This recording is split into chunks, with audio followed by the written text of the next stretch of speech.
जागो इंडिया सुबह के 6:30 बजने वाले हैं। वक्त है तेज रफ्तार खबरों का। तो आइए शुरुआत करते हैं इस वक्त की 100 बड़ी खबरों के साथ।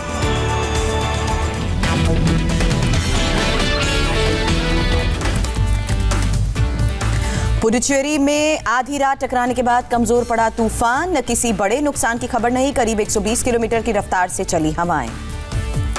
भीषण चक्रवाती तूफान निवार के कारण पुडुचेरी और तमिलनाडु में हो रही है भारी बारिश। चेन्नई एयरपोर्ट को आज सुबह तक के लिए बंद किया गया। तमिलनाडु के 16 जिलों में आज तक के लिए छुट्टी। निवार ने पुडुचेरी में कराईकाल और तमिलनाडु में मामल्लापुरम के बीच दस्तक। महाबलीपुरम में भी तेज हवाओं के साथ हुई जोरदार बारिश। निवार से पहले तमिलनाडु में 1 लाख लोगों को सुरक्षित जगह पहुंचाया गया। पुडुचेरी में 2000 लोगों को रेस्क्यू किया गया। भारतीय कोस्ट गार्ड को चेन्नई तट पर किया गया तैनात। किसी भी हालात से निपटने की थी तैयारी। केंद्र के 3 कृषि कानूनों के खिलाफ किसानों का दिल्ली मार्च आज। पंजाब से सैकड़ों ट्रैक्टर से किसान रवाना। हरियाणा सरकार ने पंजाब बॉर्डर को किया सील। दिल्ली की ओर बढ़ रहे किसानों को हरियाणा के अंबाला में हाईवे पर रोका गया। तितर बितर करने के लिए वाटर कैनन का इस्तेमाल। अंबाला में किसानों ने सड़क पर लगे बैरिकेड को गाड़ियों से तोड़ा। बाल बाल बचे पुलिस वाले। पानी की बौछार के बावजूद अंबाला कुरुक्षेत्र बॉर्डर पर पहुंचे किसान। पुलिस ने दूसरी बार पानी की बौछार की। पुलिस के 2 बार वाटर कैनन के इस्तेमाल के बावजूद किसान अंबाला कुरुक्षेत्र बॉर्डर पर पहुंचे। अपने साथ खाने पीने का सामान लाए हैं किसान। देश भर के 600 संगठनों से जुड़े किसानों के दिल्ली कूच का दावा। 5 लाख किसानों से आंदोलन में जुटने की अपील। करनाल में बॉर्डर पर पुलिस मुस्तैद। धारा 144 लगाई गई। प्रशासन ने कहा किसानों को नहीं जाने देंगे दिल्ली। किसान के दिल्ली चलो मार्च को देखते हुए दिल्ली हरियाणा बॉर्डर पर सुरक्षा के कड़े इंतजाम। गुरुग्राम बॉर्डर पर पुलिस मौजूद। Sindhu border seal. किसानों के मार्च में शामिल होने दिल्ली जा रही मेधा पाटकर को आगरा में रोका गया। रोके जाने पर किसानों के साथ धरने पर बैठी हैं मेधा पाटकर। किसानों के आंदोलन के कारण दिल्ली मेट्रो सेवा रहेगी प्रभावित। दोपहर 2 बजे तक गाजियाबाद, नोएडा और गुरुग्राम नहीं जाएंगी मेट्रो। केंद्रीय गृह मंत्रालय ने कोरोना को लेकर जारी की नई गाइडलाइंस। राज्यों और केंद्र शासित प्रदेशों को नाइट कर्फ्यू की मंजूरी दी। गृह मंत्रालय ने कहा कंटेनमेंट जोन के बाहर लॉकडाउन नहीं लगा सकते राज्य। लेनी होगी केंद्र सरकार की मंजूरी। देवोत्थानी एकादशी के साथ शादियों की सीजन की हुई शुरुआत। राजस्थान में एक दिन में 25,000 शादियां। मेरठ में शादी समारोह के दौरान कोरोना प्रोटोकॉल का उल्लंघन। ज्यादा मेहमानों के शामिल होने पर पुलिस ने दर्ज किया केस। भोपाल में भी शादियों शुरू हुई। दूल्हे समेत सभी बाराती मास्क में नजर आए। कोरोना गाइडलाइंस का पालन कराने के लिए पुलिस मुस्तैद। लखनऊ की शादियों में सोशल डिस्टेंसिंग का रखा गया ध्यान। 2 कुर्सियों के बीच छोड़ी जगह। सैनिटाइजर लगाने के बाद मेहमानों को मिली एंट्री। दिल्ली में कोविड प्रोटोकॉल के कारण लोगों को परेशानी। केवल 50 लोगों के शामिल होने की ही इजाजत। लोगों ने कहा सभी रिश्तेदारों को नहीं बुला पाए। दिल्ली में कोरोना केस में मामूली गिरावट दर्ज की गई। एक दिन में 5246 संक्रमित, 99 लोगों की मौत। दिल्ली में टेस्ट बढ़ाने के बाद पॉजिटिविटी रेट घटकर 8.49% हुआ। रेट 28 अक्टूबर के बाद सबसे कम हुआ। एक दिन में किए गए 61,000 से ज्यादा टेस्ट। डीडीएमए की मीटिंग में बोले दिल्ली के मुख्यमंत्री केजरीवाल। विशेषज्ञ कोरोना से मौत के मामलों का ऑडिट करें। मौत के केस में कमी लाने का सुझाव देने को भी कहा। दिल्ली में कोरोना पर सियासत तेज हुई। एलएनजेपी हॉस्पिटल के बाहर बीजेपी का प्रदर्शन। अस्पतालों की बदहाली पर स्वास्थ्य मंत्री सत्येंद्र जैन का इस्तीफा मांगा। राजस्थान के स्वास्थ्य मंत्री रघु शर्मा ने कोरोना प्रोटोकॉल का उल्लंघन किया। कोरोना पॉजिटिव पाए जाने के बावजूद जयपुर के अस्पताल का निरीक्षण करने पहुंचे। देश में कोरोना के 44,376 नए केसेस। कोरोना संक्रमितों की कुल संख्या बढ़कर 92 लाख के पार। देश में पिछले 24 घंटे में हुई 481 लोगों की मौत। कोरोना ने अब तक 1,34,000 से ज्यादा लोगों की जान। यूपी में बीते 24 घंटे में कोरोना के 2,318 नए मरीज आए। 29 संक्रमितों की जान गई। यूपी के गाजियाबाद में ड्रोन कैमरे से होगी कोरोना प्रोटोकॉल की निगरानी। भीड़ और लोगों के मास्क पहनने पर रखी जाएगी नजर। प्रोटोकॉल के उल्लंघन पर संबंधित थानेदार की जिम्मेदारी।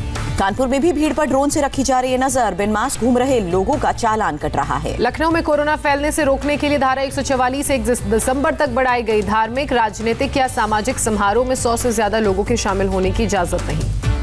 1 दिसंबर से पंजाब में नाइट कर्फ्यू। उल्लंघन पर 1,000 रुपए का जुर्माना। 9:30 बजे तक खुले रहेंगे होटल्स और रेस्टोरेंट्स। उत्तराखंड की राजधानी देहरादून में हर रविवार को लगेगा लॉकडाउन। डीएम ने जारी किया आदेश। बाजारों में होगा सैनिटाइजेशन।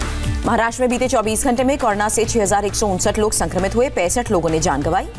मुंबई के रेलवे स्टेशनों पर दिल्ली समेत 4 राज्यों से आने वालों का टेस्ट शुरू हुआ। करीब 10,000 लोगों में 10 यात्री पाए गए पॉजिटिव। मध्य प्रदेश में लव जिहाद पर अब 10 साल की सजा का प्रावधान। 28 दिसंबर को विधानसभा में पेश होगा बिल। गृह मंत्री नरोत्तम मिश्रा का बयान। मध्य प्रदेश में शादी करवाने वाले गुरु, पादरी और काजी भी होंगे दंडित। शादी करवाने वालों को होगी 5 साल की सजा।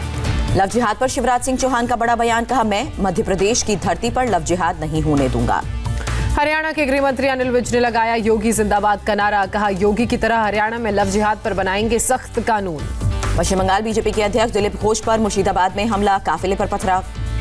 पश्चिम बंगाल बीजेपी के उपाध्यक्ष राजू बनर्जी ने ममता सरकार पर हमला बोला। कहा, क्या राज्य में इस तरह से चलेगा गुंडाराज। ममता ने बीजेपी को झूठी पार्टी कहा। देश में एक दिन मनाया जाता है अप्रैल फूल डे, बीजेपी 365 दिन लोगों को बेवकूफ बनाती है। बांकुरा की रैली में ममता ने बीजेपी को खुद को गिरफ्तार करने की चुनौती दी। कहा, जेल से लड़ूंगी और टीएमसी को दिलाऊंगी जीत। हैदराबाद के लोकल बॉडी चुनाव में बीजेपी उतारेगी अपने स्टार प्रचारक अमित शाह, योगी आदित्यनाथ और जेपी नड्डा करेंगे प्रचार। सर्जिकल स्ट्राइक वाले बयान पर ओवैसी का बीजेपी पर हमला जारी। कहा, अगर हैदराबाद ओल्ड सिटी में है तो पाकिस्तानी और रोहिंग्याओं की क्या बात कर रहे हैं, तो क्या कह रहे हैं कि क्या कर रहे हैं जो किशन रेड्डी। जम्मू कश्मीर में डीडीसी चुनाव प्रचार के बीच महबूबा मुफ्ती पहुंची शोपियां में। पीडीपी उम्मीदवार के घर प्रशासन पर सुरक्षा के नाम पर प्रचार से रोकने का आरोप। महबूबा ने लगाया आरोप, मोदी सरकार चुनाव जीतने के लिए चलवा सकती है बम और ग्रेनेड। शिवसेना विधायक प्रताप सरनाइक पर ईडी छापे के बाद संजय राउत और फडणवीस में जुबानी जंग। राउत ने कहा, ईडी को भेजेंगे 120 बीजेपी नेताओं की लिस्ट। महाराष्ट्र के पूर्व मुख्यमंत्री देवेंद्र फडणवीस ने राउत को ईडी को बीजेपी नेताओं की सूची भेजने की चुनौती दी। कहा, लिस्ट का कर रहा हूं इंतजार।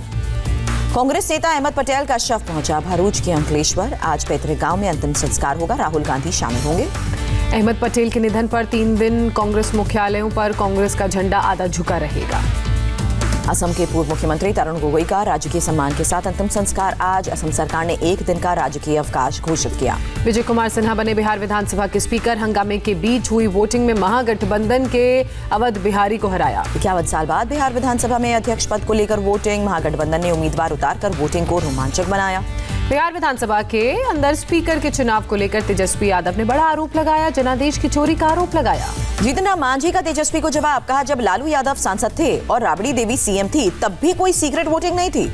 लालू यादव का सामने आया ऑडियो टेप। बीजेपी विधायक लल्लन पासवान को मंत्री पद का ऑफर देने का आरोप। लालू ने फोन पर विधायक को सदन की कार्यवाही में शामिल नहीं होने को कहा। कोरोना का बहाना बनाकर सदन की कार्यवाही से दूर रहने की सलाह दी। आरजेडी के विधायक भाई वीरेंद्र ने लालू यादव के वायरल ऑडियो को साजिश करार दिया। बोले, लालू को बदनाम करने की हो रही है साजिश। यूपी सरकार ने 594 किलोमीटर लंबे गंगा एक्सप्रेसवे को मंजूरी दी। हरिद्वार से मेरठ, बुलंदशहर, उन्नाव, रायबरेली होते हुए प्रयागराज सड़क जाएगी। लखनऊ यूनिवर्सिटी के शताब्दी समारोह में शामिल हुए पीएम मोदी। वीडियो कॉन्फ्रेंसिंग के जरिए कहा, उपलब्धियों का एक जीता जागता 100 साल का इतिहास। प्रधानमंत्री ने 4 धातुओं से बने 100 सिक्कों का अनावरण किया। यूनिवर्सिटी के 100 साल की कामयाबी दर्शाएंगे सिक्के। गुजरात के केवड़िया में राष्ट्रपति रामनाथ कोविंद ने पीठासीन अधिकारी सम्मेलन का उद्घाटन किया। बैठक में बोले राष्ट्रपति। कहा, संसदीय लोकतंत्र में विपक्ष की अहम भूमिका। सत्ता पक्ष और विपक्ष सामंजस्य सुनिश्चित करना चाहिए। सांसदों और विधायकों के लिए राष्ट्रपति का संदेश। कहा, जनप्रतिनिधियों का अनुचित भाषा और व्यवहार लोगों की भावनाओं को करता है आहत। जेएनयू में हर साल मनाया जाएगा Swami Vivekananda youth festival. Academic council ने फैसला लिया। डीआरडीओ ने लगातार दूसरे दिन किया जमीन से जमीन पर मार करने वाली ब्रह्मोस सुपरसोनिक मिसाइल का परीक्षण। मिसाइल की रेंज 300 किलोमीटर। भारतीय नेवी ने लीज पर लिया अमेरिकी क्रेडिट ड्रोन। चीन बॉर्डर पर तैनात किया जा सकता है। शिरडी मंदिर खुलने के बाद चढ़ावे का बना रिकॉर्ड। 9 दिन में भक्तों ने 3 करोड़ 10 लाख नकद का चढ़ावा चढ़ाया। 9 दिन में 50,000 भक्तों ने साईं के दर्शन किए। मंदिर में सोशल डिस्टेंसिंग का पालन पूरी तरह किया जा रहा है। उत्तराखंड की औली में जबरदस्त बर्फबारी। पहाड़, पेड़ पौधे, सड़कें और घरों पर जमी बर्फ की मोटी परत। जम्मू कश्मीर का डोरा भी बर्फ की चादर से ढका। हर तरफ सफेद नजारा दिख रहा है। 15 जनवरी से लैंडलाइन से मोबाइल पर कॉल करने पर पहला डायल करना होगा 0। संचार मंत्रालय का ऐलान। टेरर फंडिंग केस में एनआईए ने पीडीपी नेता वाहिद पारा को अरेस्ट किया। डीएसपी देवेंद्र सिंह से जुड़े टेरर फंडिंग केस में कार्रवाई। जुनैद अजीम मट्टू फिर चुने गए। श्रीनगर के मेयर 44 वोटों से बहुमत साबित किया। सीबीआई ने कांग्रेस के पूर्व मंत्री रोशन बेग को 3 दिन के लिए लिया हिरासत में। आईएमए घोटाले में कार्रवाई। केरल के पूर्व प्रिंसिपल सेक्रेटरी एम शिवशंकर को कस्टम विभाग ने हिरासत में लिया। सोना तस्करी में से संबंधित मनी लॉन्ड्रिंग का आरोप। बिजनौर में गैंगस्टर भाइयों पर टूटा योगी सरकार के एंटी माफिया ऑपरेशन का कहर। 20 करोड़ की प्रॉपर्टी का। मुंबई के लोअर परेल इलाके में होटल पैलेडियम के पास आग लगी। फायर ब्रिगेड की 4 गाड़ियां मौके पर मौजूद। दिल्ली में सरकारी नौकरी का वादा कर धोखाधड़ी। एसडीएम के नाम से 100 से ज्यादा लोगों को जारी किए फर्जी नियुक्त पत्र। दिल्ली में अवैध हथियार तस्करी का पर्दाफाश हुआ। 10 पिस्टल और 25 जिंदा कारतूस बरामद किए गए। दिल्ली पुलिस ने मिसाल पेश की। प्लाज्मा डोनेट कर अब तक 350 लोगों की जान बचाई। दिल्ली पुलिस की क्राइम ब्रांच ने मानव तस्करी गैंग के 8 बदमाशों को गिरफ्तार किया। 3 और 1.5 महीने का बच्चा भी बरामद। कोस्ट गार्ड ने श्रीलंका की नाव से जब्त किया 100 किलो हेरोइन। 5 पिस्टल बरामद। बीएसएफ ने बांग्लादेश सीमा के पास दुर्लभ प्रजाति के 17 विदेशी पक्षी जब्त किए, बांग्लादेशी भी गिरफ्तार। ब्राजील के साओ पाउलो में बस और ट्रक के बीच टक्कर, हादसे में 40 यात्रियों की जान गई। चीन के राष्ट्रपति शी जिनपिंग ने आखिरकार अमेरिका के निर्वाचित राष्ट्रपति जो बाइडेन को बधाई दी, आपसी रिश्तों में टकराव न आने की उम्मीद जाहिर की। बाइडेन ने जताई उम्मीद, अमेरिका में दिसंबर अंत या जनवरी के शुरू में कोरोना वैक्सीन दिए जाने की होगी शुरुआत। महान फुटबॉलर डिएगो माराडोना का दिल का दौरा पड़ने से 60 साल की उम्र में निधन हुआ। कुछ दिन पहले ही हुई थी ब्रेन सर्जरी। पहले के साथ माराडोना को माना जाता है फुटबॉल का महानतम खिलाड़ी। अर्जेंटीना को दिलाया था 1986 का वर्ल्ड कप खिताब। आखिरी समय में ड्रग्स की समस्या से रहे परेशान। माराडोना के निधन की खबर मिलते ही अर्जेंटीना में घर के बाहर जमा हुए फैंस गम मनाने के बजाय माराडोना की कामयाबी का मनाया जश्न। घर के बाहर कैंडल भी जलाए। अर्जेंटीना की राजधानी बुएनोस आयर्स में भी माराडोना के सैकड़ों फैंस इकट्ठा हुए। सिटी सेंटर में राष्ट्रीय ध्वज लहराया।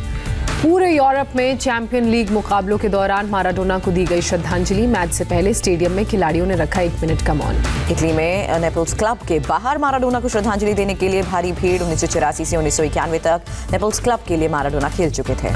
माराडोना के निधन पर दुनिया में शोक की लहर। महान फुटबॉलर पेले ने कहा, किसी दिन आसमान में माराडोना संग खेलेंगे फुटबॉल। बीसीसीआई अध्यक्ष गांगुली ने माराडोना को श्रद्धांजलि दी। मैड जीनियस कहा, बोला आपके लिए देखा फुटबॉल।